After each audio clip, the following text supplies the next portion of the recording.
What is escapism? See, from a very young age, we are encouraged to both embrace it and indulge in it. It's fantasy, it's Santa Claus, it's the Easter Bunny, it's the Tooth Fairy. It's a mythical world outside the realms of reality and possibility. It's exciting and it's different. But escapism is a very broad term that blankets a whole bunch of media and activities. It can be absolutely anything. But really, what escapism is a paradigm shift that makes you look up from your phone. It encapsulates your full attention. It draws you out of yourself, out of your world, and for that moment, the world goes quiet. All of your problems are pushed to the back of your mind, and nothing else matters. Well, that got really intense for a minute there, didn't it? Escapism can be fantastical. It can be epic battles or gritty real-life stories. It can be wizards and unicorns and pixie dust. Or it can be something truly mundane. But it is outside of our everyday usual existence, and that in itself can grant sweet relief, insight into other worlds outside of our own bubble and the noise that usually surrounds us.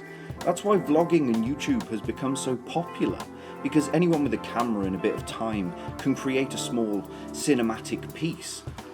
Anyone.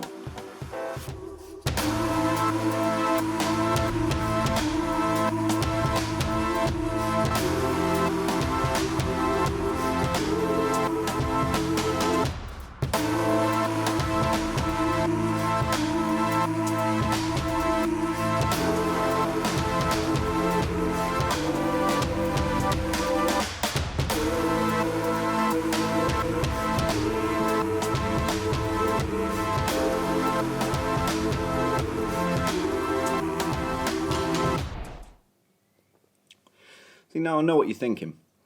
What the fuck does this have to do with professional wrestling? Well, see, to those who get it, professional wrestling is one of the purest forms of escapism. With film, you're given an hour and a half or so of a story to absorb yourself in. You can become immersed in the plot and attached to characters in ways you never expected. Film is a beautiful thing, but you're often reminded that it's a work of fiction. It's a standalone medium that, once the story is told, once the movie is over, the credits roll, and you're reminded that those characters were created by one person and portrayed by another. It snaps you back to reality.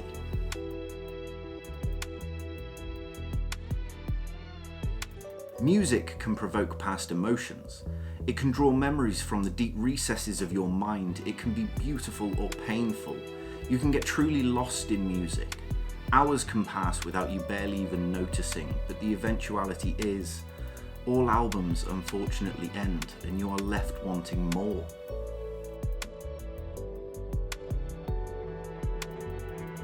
Video games, books, holidays, they all end. But professional wrestling never ends. It is always there, and it's not one-dimensional. From live shows to TV shows to podcasts to on-demand, you can immerse yourself in any way that you please. Often described as cathartic, wrestling is the only long-term narrative that plays out in real time, in our time, yet it still blurs the lines between fiction and reality. With the death of kayfabe came something really unique and positive.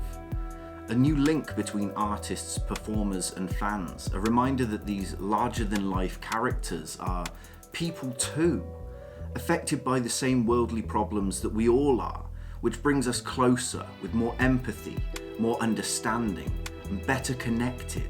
And it is that connection that is so unique, because as the viewer grows and changes over time, as do the artists and even promotions they follow, we see these individuals develop and progress. We see careers in their infancy. We see them rise, going from strength to strength. People finding themselves as the viewer does too. It's a journey taken apart, yet together at the same time. Even promotions change. They go from sheds to warehouses to arenas as the family grows larger. It's an art form we can truly get lost in. yet remain connected to the real world at the same time. It truly is magical in that way. The ability to escape in a world of something you love is invaluable in this day and age. We as humans are forced to take on and retain more information on a daily basis than we ever have before, and that can be hard and overwhelming. But pro wrestling for many is sanctuary. It's their safe haven for both fans and performers and everybody in between. And it's that suspension of disbelief with wrestling. There are no do-overs, no second takes. It's pure, it's base, it's live action artistry. These people, these characters, and their injuries. It's more real than it has ever been, both in and out of the ring. At shows I have seen fans laugh and cheer and lose their minds with excitement. I've seen them overcome with sentiment, crying tears of joy and sadness. These emotions provoked by this mind-bendingly weird and wonderful world of storytelling that is professional wrestling. Now, I've heard stories of how wrestling has helped people become best friends. I've heard how it's brought people back from the depths of addiction, loneliness, depression, and crippling anxiety. How it's even saved their lives. But for those of us who indulge in this mad world within a world, it doesn't come as much of a surprise because we understand just how powerful of an outlet it is. But to those who might think that wrestling is silly or childish, and at times it really can be, but it can also help people come out of their shell, or grant them enough distance from the real world to be able to process and cope with some of life's tragedies. These days, professional wrestling is all-inclusive, it's indiscriminate, it's become a whole culture. It's a deeply dysfunctional family of individuals from all different walks of life, all connected by one shared passion, all the while supporting each other, escaping harsh realities, learning, growing, and evolving together. I mean, how amazing is that? You love to see it.